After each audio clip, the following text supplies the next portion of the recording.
Halo, Assalamualaikum warahmatullahi wabarakatuh. Kembali lagi dengan saya, Eko Supriyadi, di channel Ceko Mat UNES. Teman-teman, kali ini saya akan membahas tentang SKB pedagogik. SKB pedagogik ternyata lebih sulit dibandingkan dengan SKB profesional. Jadi, teman-temanku sekalian, jangan anggap remeh materi pedagogik. Kemarin, banyak teman-teman saya yang telah melaksanakan tes SKB mengeluh karena soal-soal SKB pedagogik ternyata lebih sulit dibandingkan SKB profesionalnya.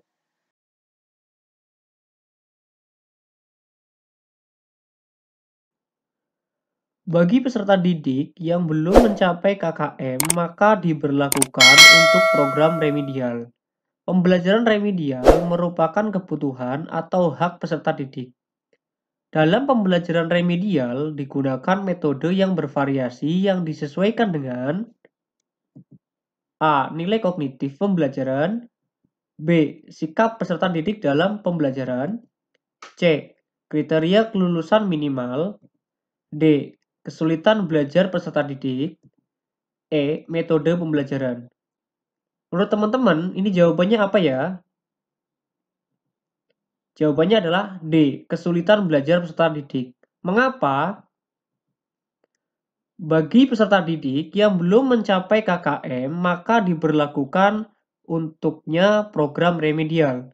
Pembelajaran remedial merupakan kebutuhan atau hak peserta didik, dan pendidik berusaha membantu kesulitan belajar dihadapi siswa. Dan pembelajaran remedial digunakan metode yang bervariasi sesuai dengan kesulitan belajar yang dihadapi peserta didik. Selain itu, media yang digunakan agar dapat dipersiapkan dengan baik agar peserta didik menjadi lebih mudah memahami KD yang dianggap sulit. Yang kedua, pembelajaran remedial merupakan kelanjutan dari pembelajaran biasa atau reguler di kelas. Dan peserta didik yang masuk dalam kelompok ini adalah peserta yang dinyatakan belum tuntas belajar karena teridentifikasi mengalami kesulitan belajar. Kesulitan belajar yang dialami peserta didik berbeda tingkatannya. Ada yang tingkatnya tinggi, sedang, ataupun rendah. Tujuan pembelajaran remedial adalah membantu mengatasi kesulitan belajar peserta didik melalui perlakuan pengajaran. Oke ya, bisa dimengerti ya. Lanjut. Pembelajaran remedial dimulai dari identifikasi kebutuhan peserta didik. Kebutuhan peserta didik dapat diketahui dari analisis kesulitan belajar peserta didik dalam memahami konsep-konsep tertentu. Berdasarkan analisis kesulitan belajar itu, baru kemudian guru memberikan pembelajaran remedial. Berikut ini yang bukan termasuk faktor luar penyebab ketidaktuntasan belajar peserta didik, yaitu yang bukan ya. A. Sulit berkonsentrasi, B. Materi pelajaran, C. Metode mengajar, D. Sistem penilaian, E. Lingkungan. Kalau menurut teman-teman, jawabannya apa ya? Jawabannya adalah A. Sulit konsentrasi. Faktor penyebab ketidaktuntasan belajar ada bermacam-macam sebabnya. Dapat berasal dari faktor dari dalam peserta didik, fisik maupun psikis, antara lain seperti motivasi yang rendah, sulit konsentrasi, kurang percaya diri, atau faktor luar peserta didik antara lain seperti lingkungan, materi pelajaran, guru, metode mengajar, atau sistem penilaian. Nah, yang di sini berikut ini yang bukan faktor luar. Yang bukan faktor luar berarti ini nih, faktor yang berasal dari dalam peserta didik, yaitu fisik, psikis, terus motivasi yang rendah, sulit konsentrasi, kurang percaya diri, atau faktor luarnya. Nah, kalau faktor luarnya seperti lingkungan, materi pelajaran, guru, metode mengajar, dan sistem penilaian. Berarti jawabannya apa? Jawabannya yang A. Oke ya? Oke. Lanjut. Lanjut.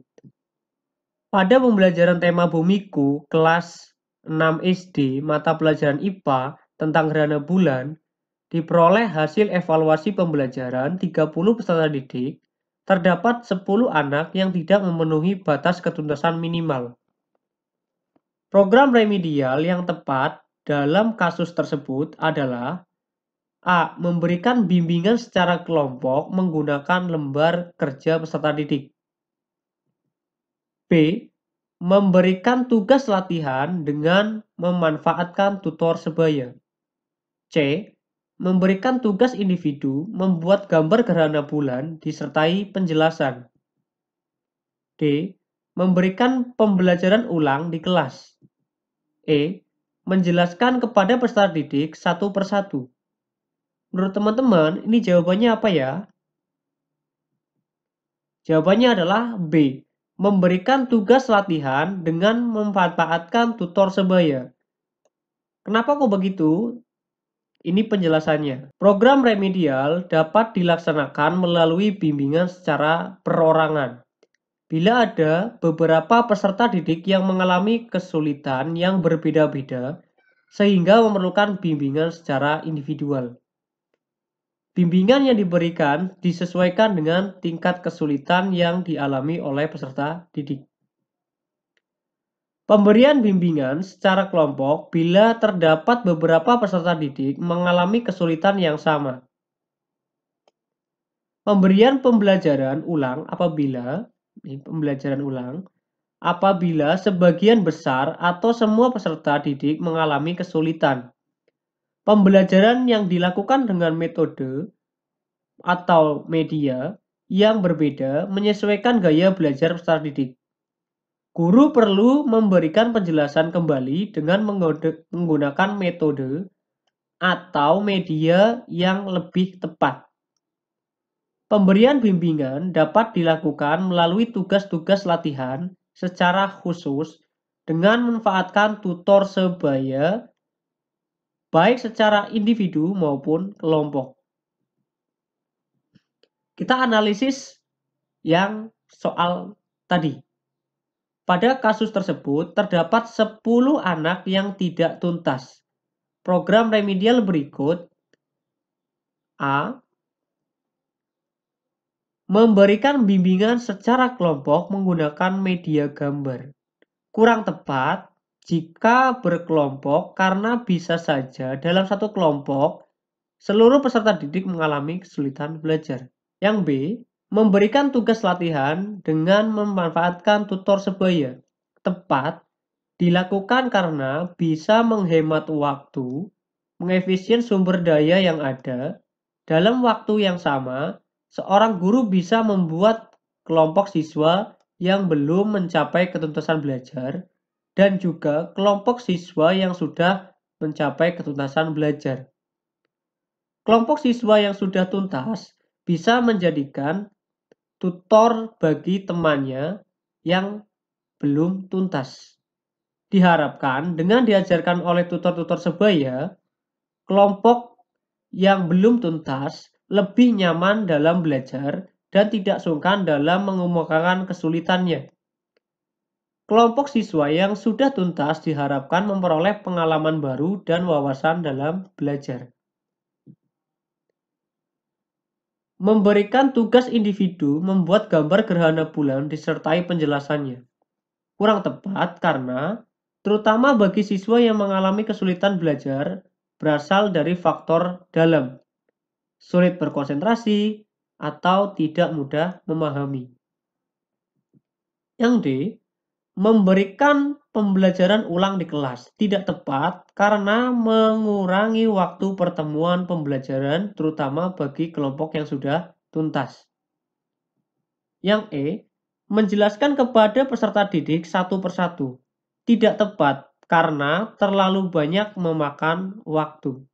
Jadi jawaban yang tepat adalah yang B. Oke ya? Oke. Lanjut.